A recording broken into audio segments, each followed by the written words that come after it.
want to spend my life mending broken people. I want to spend my life removing pain. Lord, let my words heal a heart that hurts. I want to spend my life mending broken people. I want to spend my life mending broken people.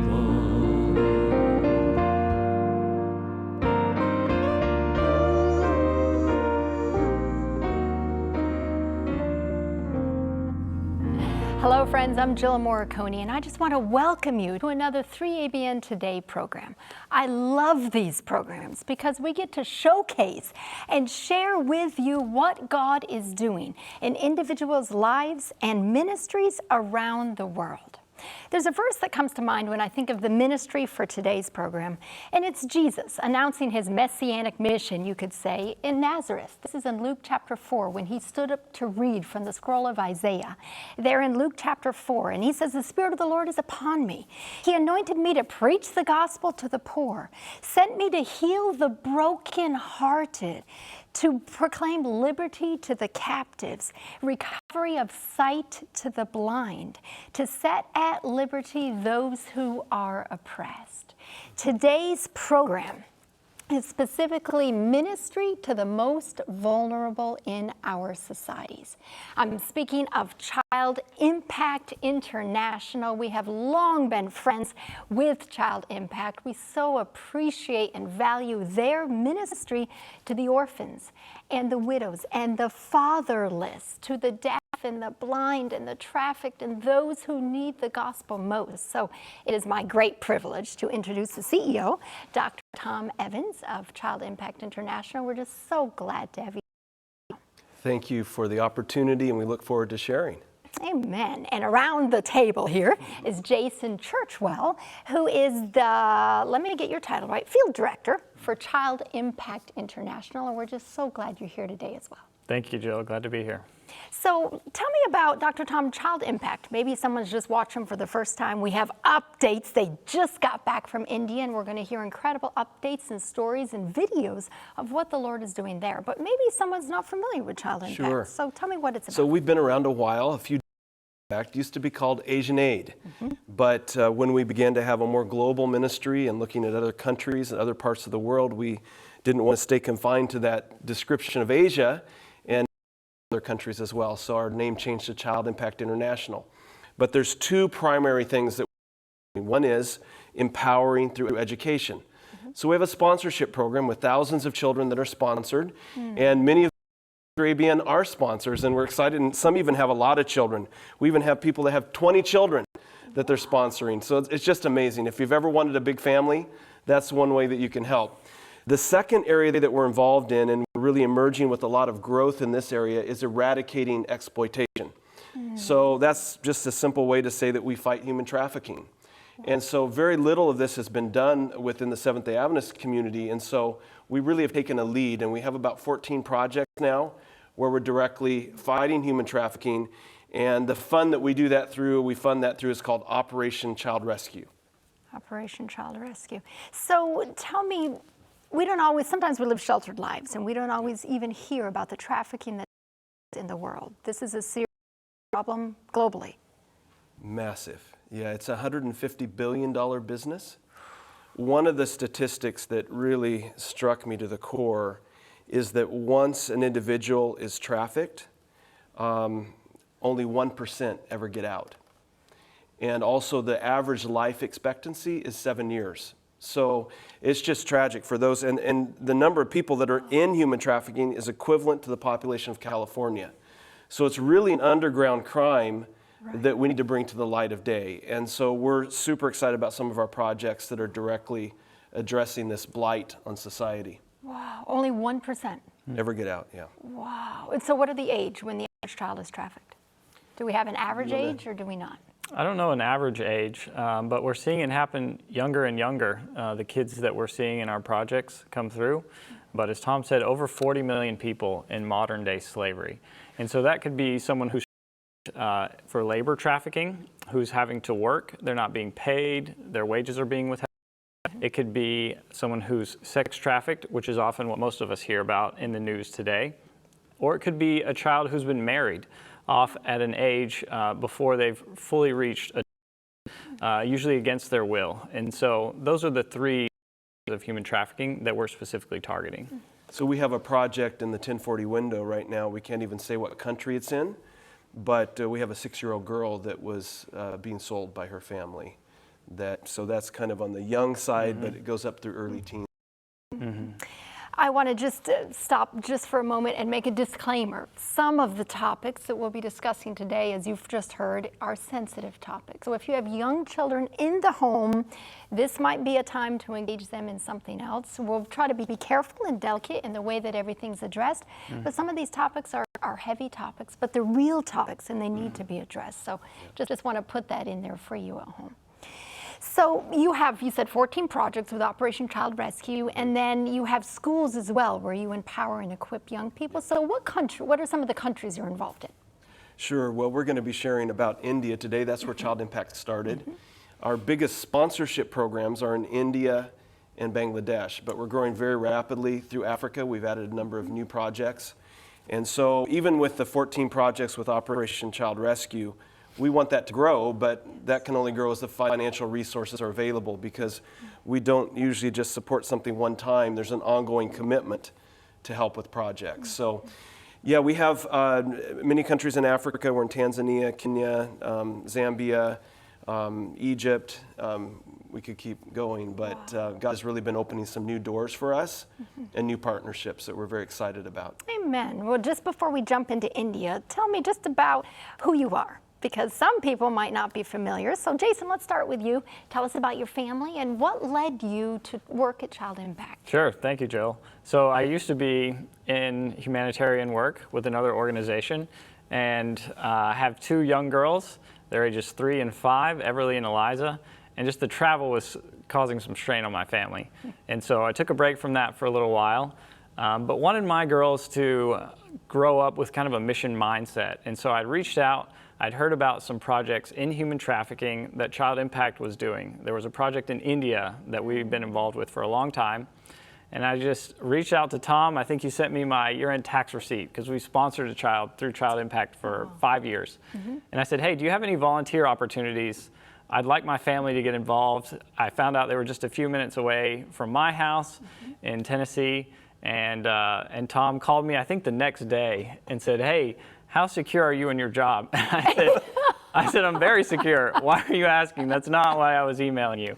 And Tom said, well, we have some mutual friends. I've already called them, and they told me that you should come work with us at Child Impact. So this was early, probably January. So I said, well, that's not what I was expecting at all. So we talked for a few months, and in April I made the transition and started with Child Impact full time. Wow. And so that's really kind of how it got started for me. Is really a way I wanted to help other young girls, because I have 2 little girls, to have the same opportunities and advantages that mine have. And so that's kind of really what got me interested in fighting this horrible situation of human slavery in the world today. You know, I respect that highly, because you could say, well, the need, and I just do one thing, but yet you're stepping in and you're stepping into that need. So I respect. And even really making financial sacrifice to do that. He was just skyrocketing with his career, very successful. Felt this calling to be a part of making a difference in this way. And it's been such a blessing to have him on the team, because we have all these projects and he has this accountability and support element. Every week he's talking to our partners from the field, where they're going, what their needs are, what's the best way to address them, sustainability projects, how they can contribute to their own success, and some of these things. So it's just been a tremendous blessing to have him on the team. Amen. It's really been an answer to prayer. My wife and I were praying about more ways to get our family involved.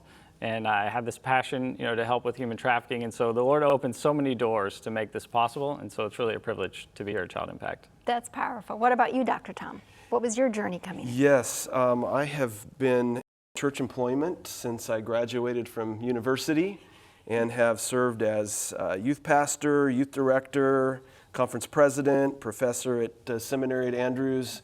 But we knew that we wanted our boys at Southern Baptist University. That was our plan for their education. And I had expressed this at the location where I was currently working at the time. And when they did a search for the CEO position, the previous CEO was retiring.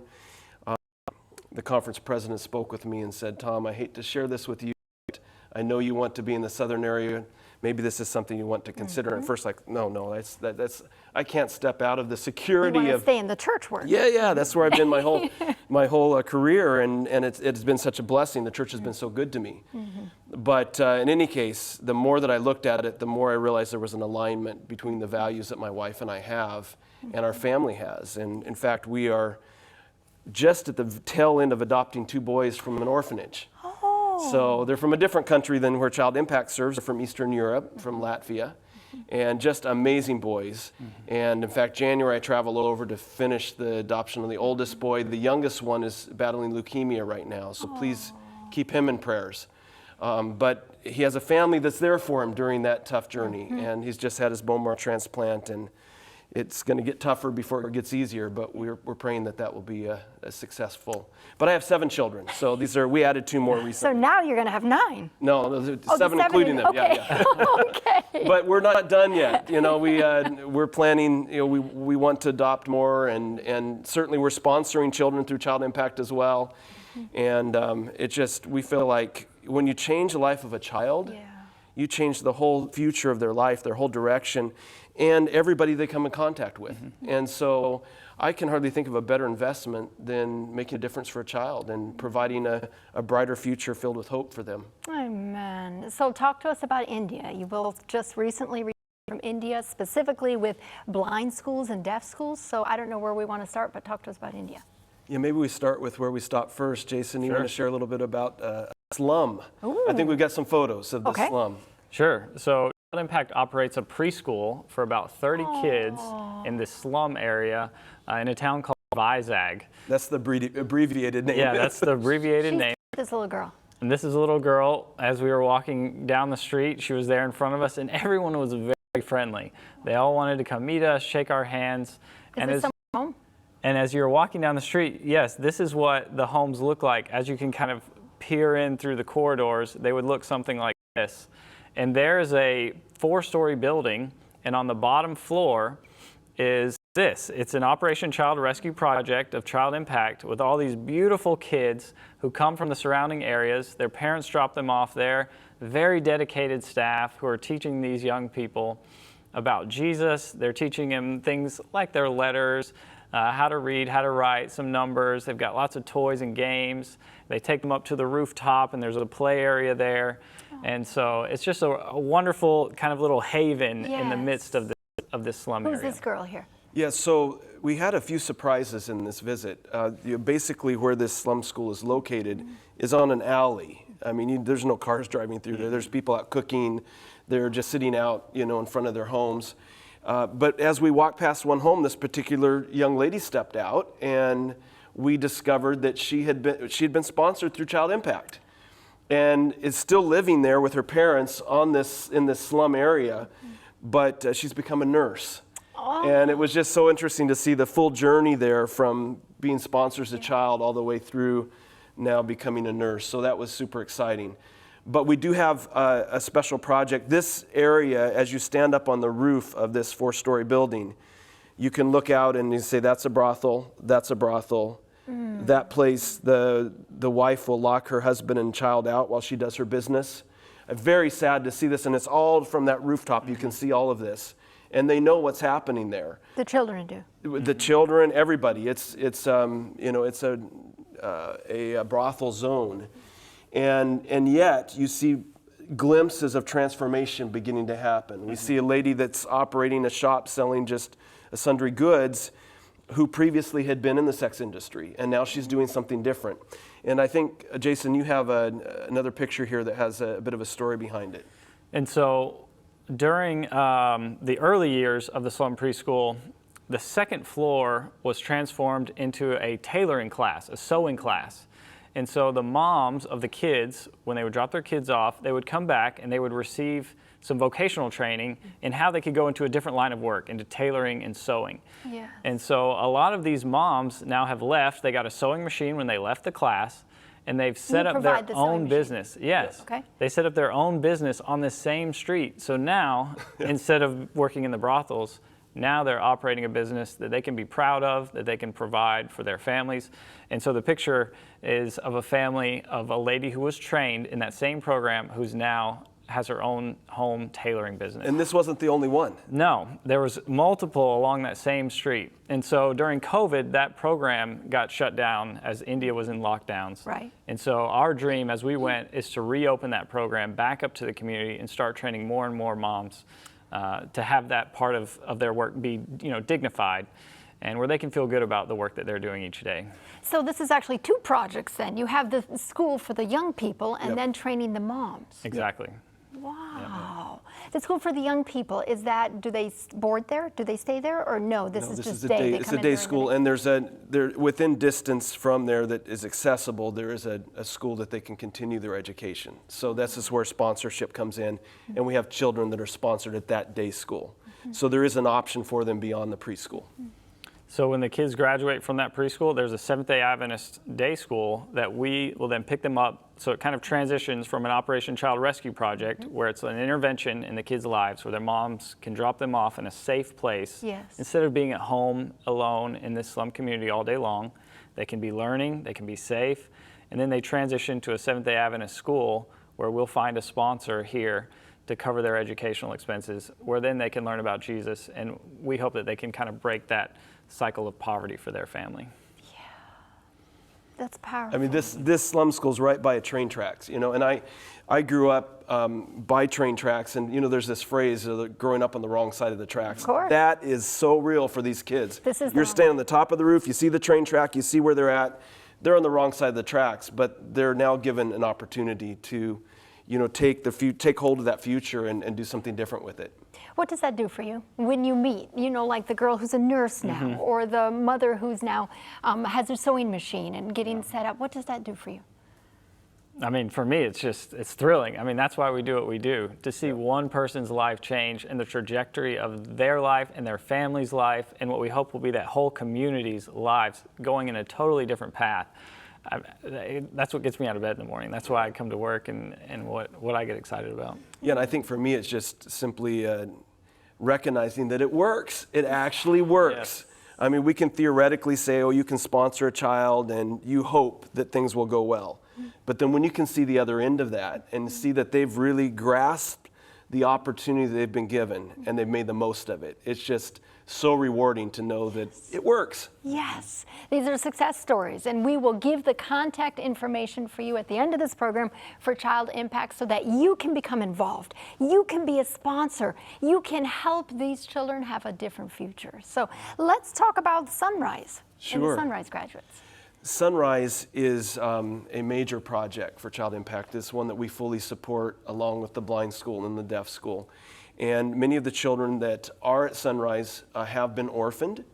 And in fact, are welcome there. We were welcomed at the gate by two very special young men. So we have a picture of these young men. Okay. Jason and I have flowers all over our heads there. I see that. That's part of the traditional welcome. But Jason, who are these guys? So these are two kids that Tom and I actually sponsor.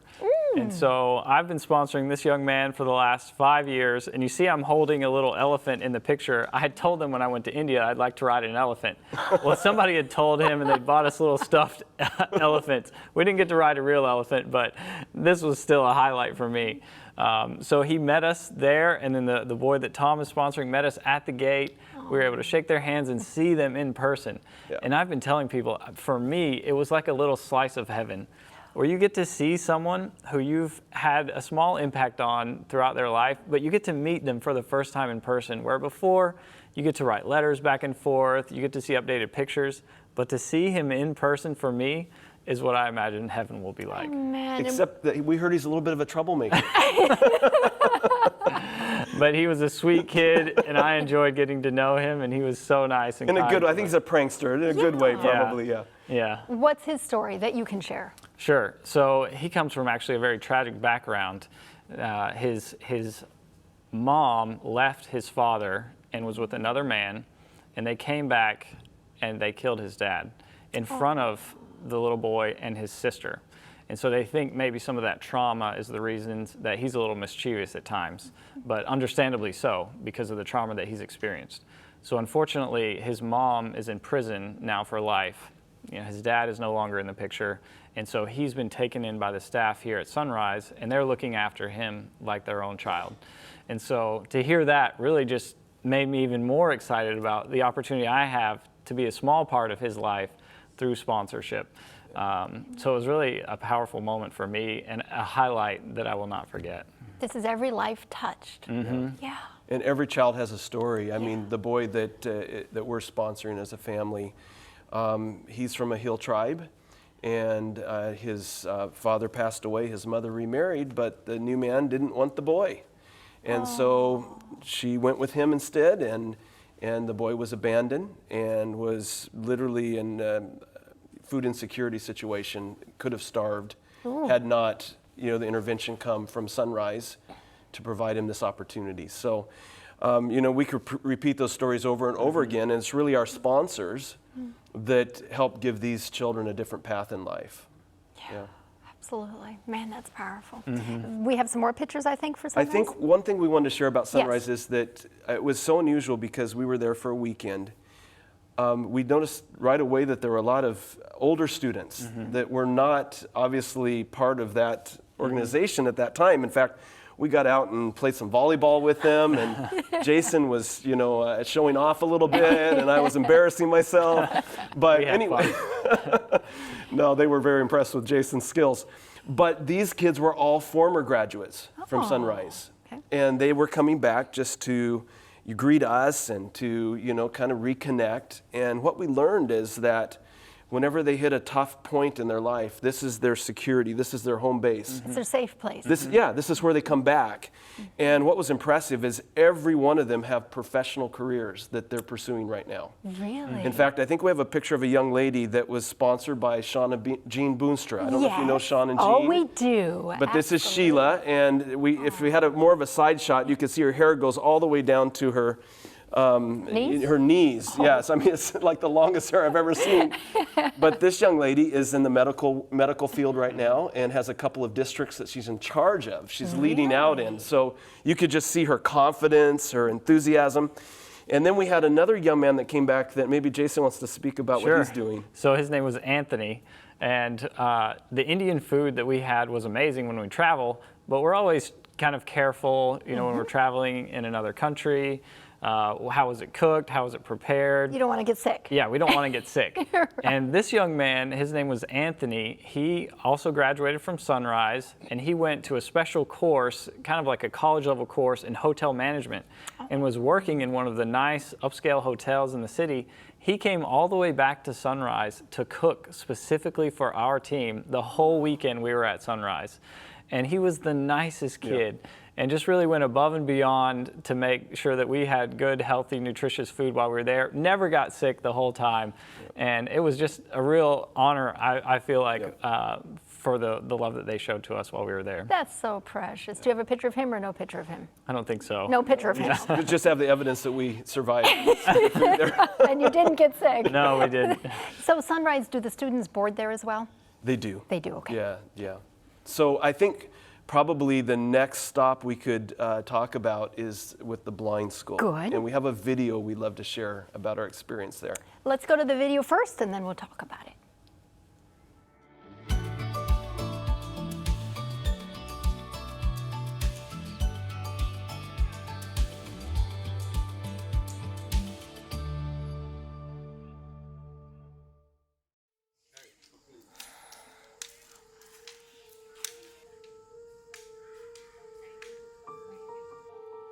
blind children in India are considered a pariah. They're almost an outcast. Their families are embarrassed. They feel, in fact, a judgment from the rest of the community, like they've been cursed by God or whatever higher power they believe in. And so a blind child can be abandoned, neglected, poorly treated, and having a school that embraces the challenges that they have and provides them with opportunities to be educated, to find a path in life where they can have options, because without a school like this, they have no options. They are among the most vulnerable in society. The Blind School really has an emphasis on helping these students become independent later in life. So the education that they're receiving, the skills that they're getting while they're living on campus are all formulated to help these kids one day go to college, to be able to have their own job, to have a career in the path that they want to choose, to get married, to have a family. And I love that spirit of independence that they're instilling in these students. When we think about education to blind children, it is very much needed present day, because the government also provides greater opportunities for them, even though they learn little bit.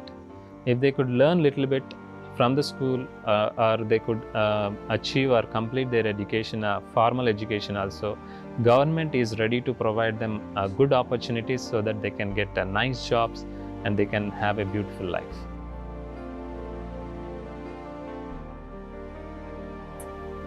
I noticed children have problem with visual sense, but other senses are very powerful. They can smell, feel and touch, and they can remember you for so long. And they are multi-talented. They can dance, sing and act.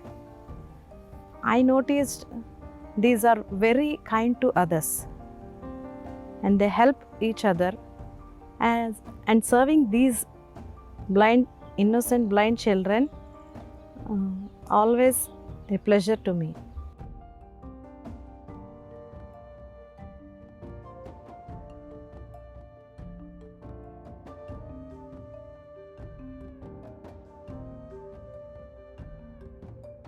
These children, they have very good generosity and good love to one another.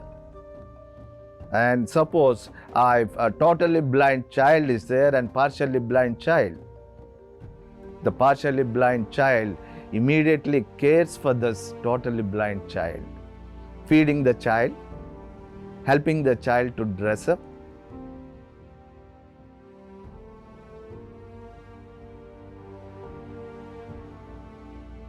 That's how these children have a very good love to one another.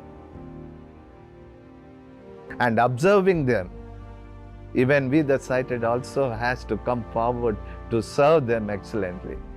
And that is what had inspired me a lot.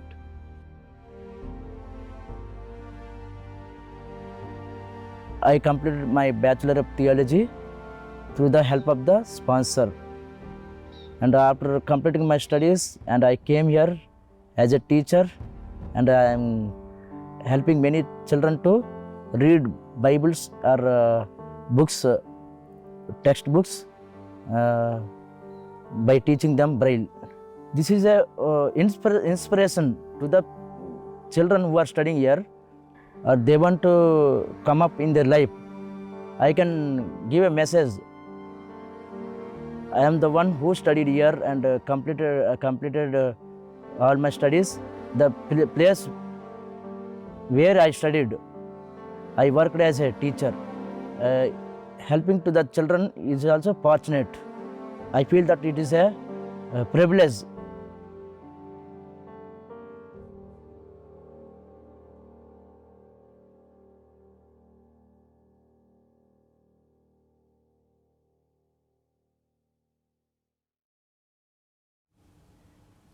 That's so powerful. Bring hope to a child. I love what you had at the end there. So how many students are at the school? There's a little over 80 right now. There's capacity for 120.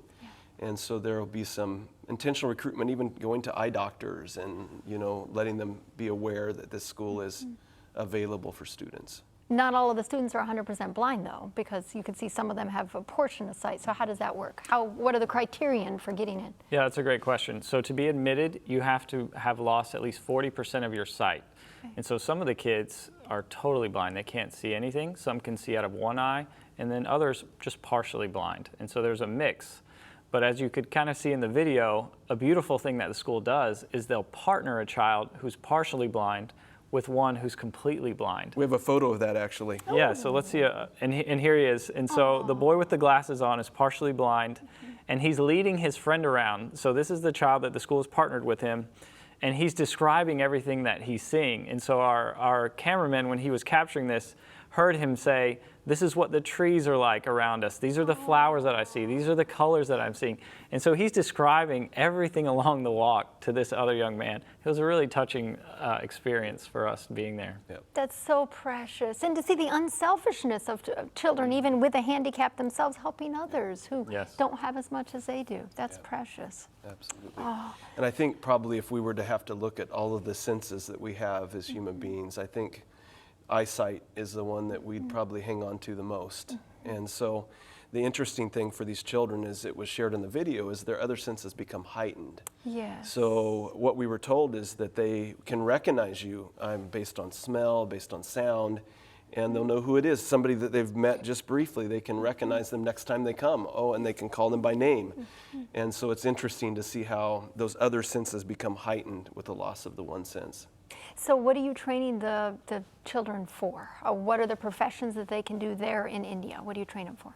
So I think one of the projects that we're most proud of this year is there was a former sponsored student who went through the blind school. He's blind, and he went on to get special training in how to teach computer software and analytics. And so we've opened up a brand new computer lab with state-of-the-art computers on campus, hired him to come back and teach the kids how to do computer programming and engineering. And so they have headphones that they wear that will tell them the different commands, where to press which key on the keyboard, and it will walk them through what to do until they become proficient, and then they don't need it, prompting them as much, and they're able to use the keyboard more freely.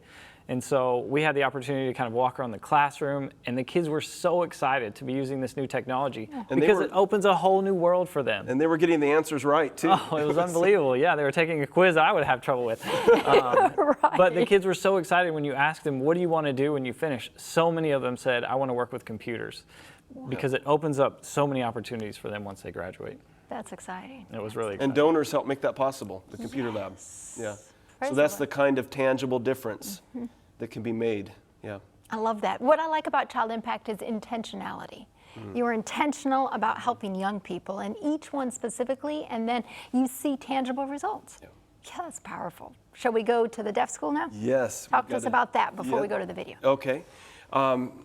Interestingly, as we drove toward the deaf school, it's like the countryside just became more beautiful. It was, it's a very nice, beautiful area of India.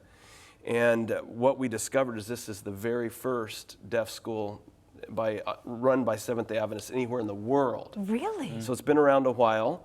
And probably one of the things to highlight that's not clear in the video is that there's a Pathfinder club there. They're called Silent Warriors. And every student at the school is in Pathfinders. And so I was curious as I went around and saw how clean the campus is.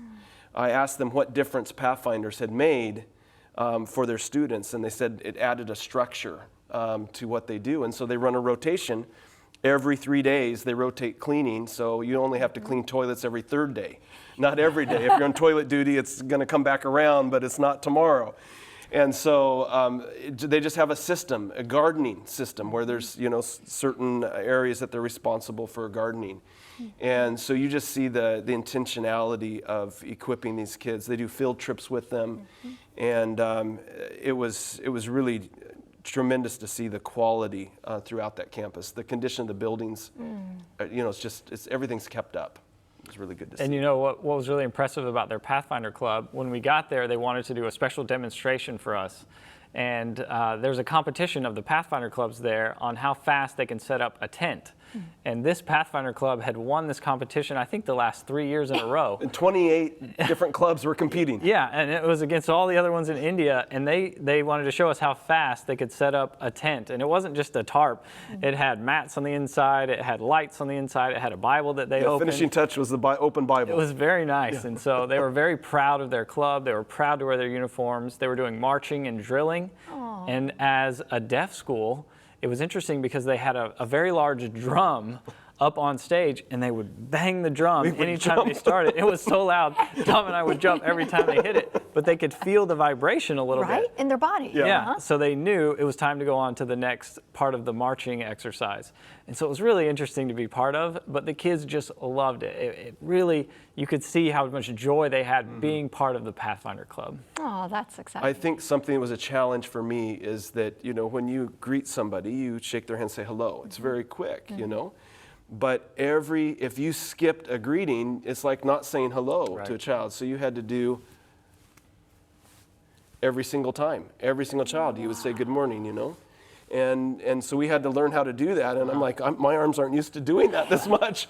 And but that was a way for them to feel special. And then some would want to shake hands and do some other little fancy moves with their hands. And it was just fun. But everybody wanted to be welcomed. Oh, Yeah.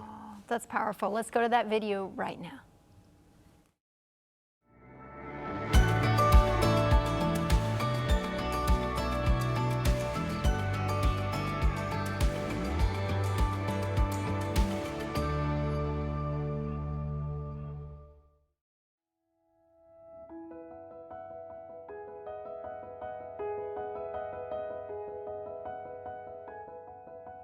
The parents, when they bring the children here, they come with so much of confusion.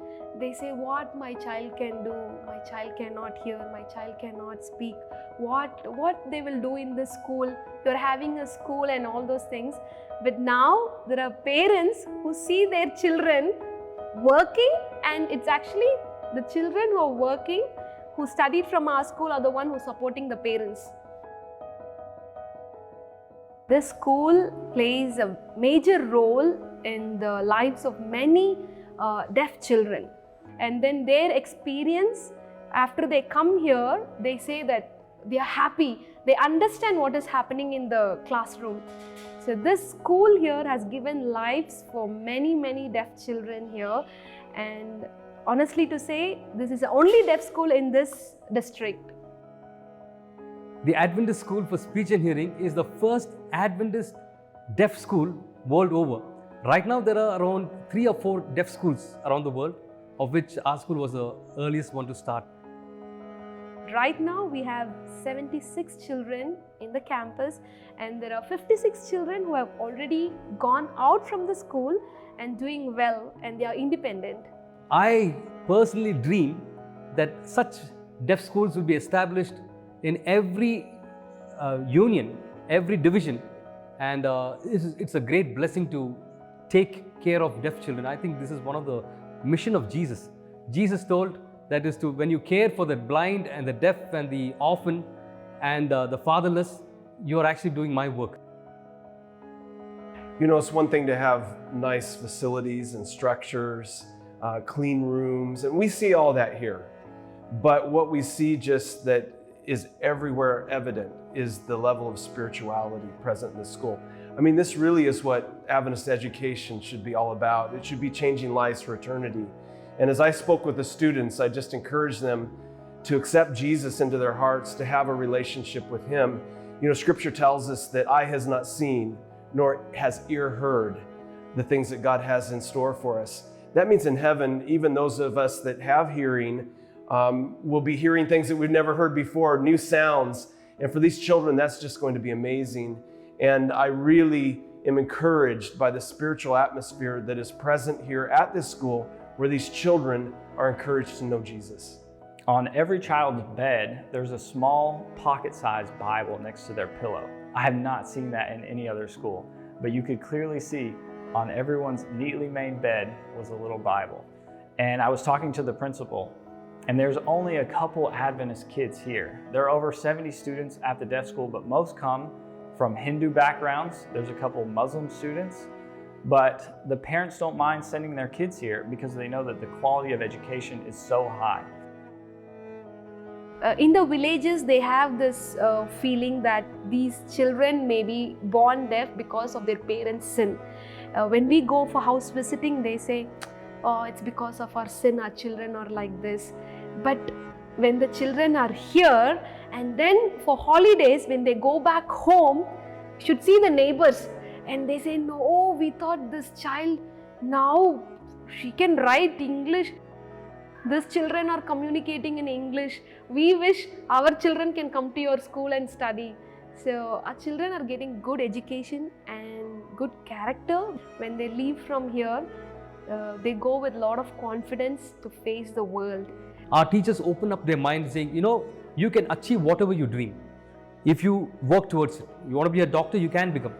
You want to be an engineer, you can become. Even if you want to be a teacher, you can become. And I'm proud to say that we have had some students who studied here, 3 of them who are in the teaching field. 2 of them are interpreters in the school and 1 is working in a deaf school. And I was so glad, yes, you can do what you want to do if you just strive towards it. And I believe that every dream that the children has, they can achieve it with hard work and with God's help.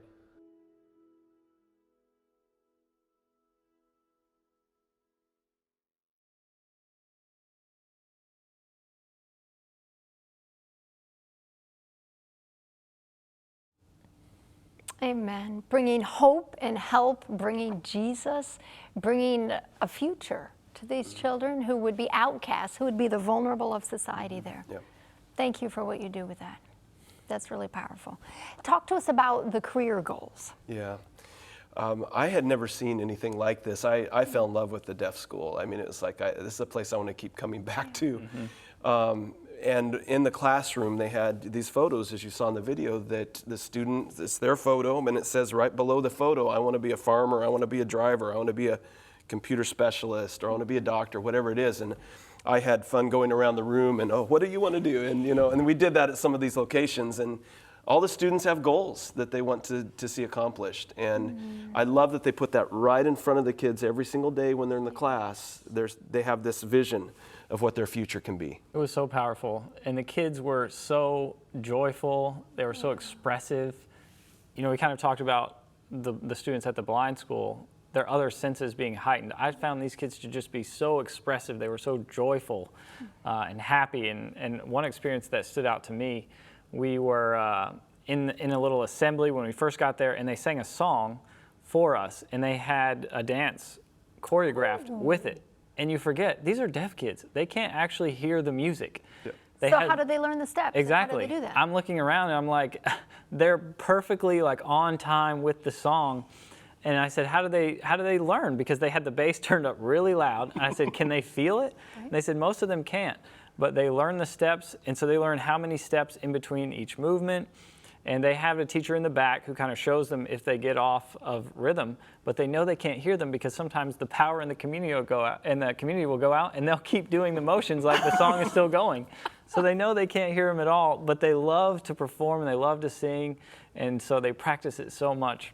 And it was an emotional moment for me. I'm not really an emotional guy. I almost had to leave the room because it was so touching to see these kids performing like that. Wow. Yeah. I stepped in one of the classrooms, and I just love to see teachers take an initiative to do what they do well. And I had noticed that they were getting some ingredients from the kitchen for something, and then I found out where those ingredients went. They went into one of the classrooms, and they were having students come up and taste. They wanted to teach them about taste, so sweet, sour, salty, bitter, all those tastes. They had them all represented there, and the child would take and sample it, and then would go to the screen and point out which it was. And so I wanted to get in the act on that as well. It was a lot of fun. That's great. You have some pictures, I think a couple pictures from the deaf school. Yeah. I like this photo because this is the reception we received, and you could just see the energy and excitement. Every single child wanted a greeting and wanted us to say good morning. And I had to make sure I went row by row, and Jason did as well, so that nobody was left out. I love that. That's powerful. This is you, Jason, greeting too. Okay. Yeah, this is me. So you'll notice these kids have purple scarves on. And so this is actually the Adventure Club for the younger kids. So they have Pathfinders for the older and Adventures for the younger. What age do they take them at the school? I think that's a kindergarten age range, around 5 years old for the kids when they come. And it's really a blessing for the kids to be there, because when parents in India have a deaf child, they don't know how to communicate with them. They're using American Sign Language there. They just found it was easier to communicate with. And so the parents don't know English, they don't know American Sign Language, but now the kids get to go and they get to learn. And then as the parents, continue to interact with them, they're able to, in a more holistic way, as they see how valuable these kids are and how skilled they can become. Amen. We're coming down to the end of this program, but talk to us, Dr. Tom and Jason, about some of your needs. What are the current needs at Child Impact, and what are some of your goals coming up? Sure. Maybe Jason can start with sponsorship. Sure. So Child Impact has always been known as a sponsorship organization, and we sponsor over 3,000 children right now around the world, and a large portion of those kids are from India, as Tom mentioned, and from the schools that you've seen here. And so right now we have about 500 kids on our website that currently don't have a sponsor. And so we have some people who say, hey, I can't fund the whole sponsorship amount for a child, but I could donate to your unsponsored child fund. And that really steps in the gap and allows these kids to continue going to school, get their books, their uniform, and start getting an Adventist education. So I'm embarrassed to say this, but Greg and I do not currently sponsor children, but that will change immediately. So Awesome. We're going to be sponsoring. So Thank you. if we were to sponsor, which we are going to, but how do we do that? We go on the website. Can we pick children? I know you said you can just select from the unsponsored pool, but can you actually select a child, or how does that work? You can. So you can go to our website, childimpact.org, click on sponsorship. And then when you click on it, you'll see a drop-down menu of countries. And so if you're interested in sponsoring a child from one of the projects that we've talked about today, you could choose India. But you'll see a list of countries in Africa, Asia, that you can choose a child from. Or you can just start scrolling through. There's lots of kids with their pictures and profiles there. And you can maybe find a child who has similar interests to yours on there. And you can start connecting with them. You can write to them. They'll write back to you. And if you let me or Tom know, next time we go on one of our trips, we can do a special video for you with your sponsored child. Yep. And if you'd ever like to go on a trip with us, Joe, we'd love to invite you and your husband. Thank you. And you can meet your sponsored child. It's really a special experience. I love that. Absolutely. So besides sponsoring, which is powerful, what are some other needs you have? So for every school we partner with, we support them with their projects in some way. And for example, we have one of our schools right now that has a government regulation that they're having some challenges with because their cafeteria is too small. And I've been there. This is one of our projects in Tanzania. And it's crowded. I mean, it's tight. And, so the health department's saying that's not okay anymore. You need to expand the cafeteria. And so that's about a $75,000 project to give the space that's needed there. And so as we partner with these schools, we have ongoing needs. And just as we looked at some of these projects in India, the kids need lockers to put their clothes in, their belongings in at the blind school. Okay. We have cases where termites have caused all sorts of trouble with wood, and we need to put in metal instead of wood. And so some of these facilities have been built and there for a while, and we're so grateful to those that made that possible. But it's time for some upkeep and some updating, and so we have what we call Where Needed Most Fund. Okay, nice. And so that enables us to look at those most urgent needs. We discovered that somehow when the floors were put in at the blind school that in between the grout areas there's some pieces of glass that are coming up. So you can imagine a blind student stepping on a rough piece of glass. Well, that's got to be fixed right away. Absolutely. And so there's just things like that need to be taken care of, and it wasn't foreseen. You do the best job you can when you do these projects, and that's why it's so nice to have Jason here as a quality control person on these projects. But nevertheless, they need some upkeep, and also there's new expansions that we want to be able to provide. So we're kind of focusing here at this time of year on our Where Needed Most Fund because we have so many requests that come in, and these are very urgent needs. And then also in the Blind, Deaf, and Orphan Fund. The reason that one is so important is because the blind school, the deaf school, and Sunrise are 100% sponsored by Child Impact. Wow. And so when we're sponsoring a child and we have donors, that is amazing that the child gets sponsored. But the costs are beyond what sponsorship can cover on these schools because we're carrying the whole. You have operational, yes. you have staff costs, Yes. you have infrastructure and That's it, buildings and yes. all of that. It's all there. And so minimum operations on a good year for us would be $50,000 for each of those projects. Wow. Just to help with operations and administration and running of the school. So that's why every year we have a period of time where we focus on the Blind, Deaf, and Orphan Fund. Can you donate specifically for that fund? Yes. If you go to your website or That's you it. contact, you can actually click and say, I'm Yep. donating for the blind, deaf, and orphan? Okay. Yeah. So, and even that project where they need to expand the cafeteria, that's at an orphanage as well. So that's The one in Tanzania? yeah. Okay. Yeah. So that's a way that can be supported. Okay. What about, I know this is not the focus specifically of this program, but the Operation Child Rescue. If people want to support that, can you click on that in a certain way in the website? as Yep, far as- we have 8 different categories on our website of different types of support, and that is a major focus that we're giving. July 30th is the World Day Against Human Trafficking, and I just want to cast a vision for if you are interested in this area and making a difference. We have a video we produce for churches every single year, and we had around 400 churches show our video this last year on July 30, which was the World Day Against Human Trafficking. This year, the Saturday Flies lands on a July 29th, so that would be the date to show it. Right. But it's a way to really bring exposure to that. But we would love to have more donors that would give monthly Yes. to the Operation Child Rescue Fund because these are not just one-time support, these are ongoing projects, and we can't add new projects until we make sure that we're taking care of those that we've already taken on. So that's a very important fund as well. Amen, absolutely. What we want to do right now is to put up the contact information for Child Impact International. We encourage you to sponsor children. We encourage you to give to the Where Needed Most Fund, or to give for the deaf and the blind and the orphan fund, or any one of the other projects that are available. You can donate online, you can call, or you can snail mail, I call it, which is the old-fashioned letter. Any of those are options. We stand with the Ministry of Child Impact, and we encourage you to do so as well. If you would like to contact or know more about Child Impact International, you can do so in the following ways. You can write to them at P.O. Box 763, Ooltewah, Tennessee 37363. You can call them at 423-910-0667.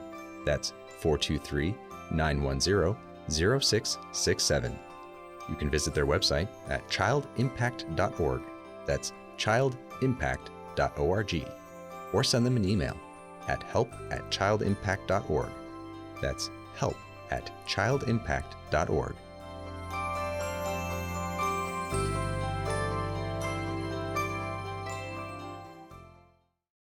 Welcome back. This hour has gone by in a hurry. What an insightful, impactful hour. We want to give a moment for our guests to give a closing thought. Jason, we'll start with you. Sure. Well, thank you so much for having us here today, Jill, to you and your staff here at 3ABN. And I just want to encourage you, if you're thinking about, does it matter if I sponsor a child? Does the child even get that money? Am I sponsoring just one child, or is it making a difference, this little amount that I'm sending to them each month? I can tell you firsthand, being a sponsor myself, seeing my sponsor in the field, it does make a difference. You're changing that child's life, you're changing their family's life, you're changing their community's life with a small investment in them each month. And so I want to encourage you to get involved in the life of a child and sponsor one today. Amen. Dr. Tom. Excellent. Yeah. Well, I'm thinking about John chapter 9.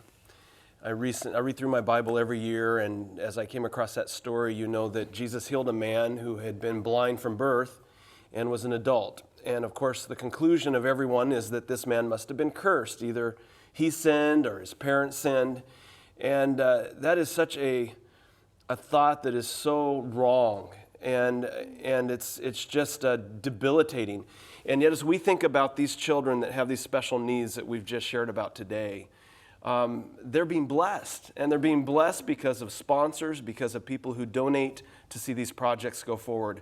So I really want to thank you for being part of that blessing, and I want to encourage you to give to our Blind, Deaf, and Orphan Fund so that we can do more to help these kids as they are blessed despite what society might be saying about them.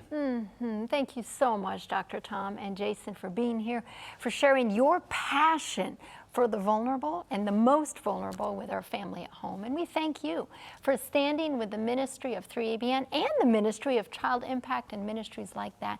Thank you for reaching out to the most vulnerable in your community and being the helping hand of Jesus.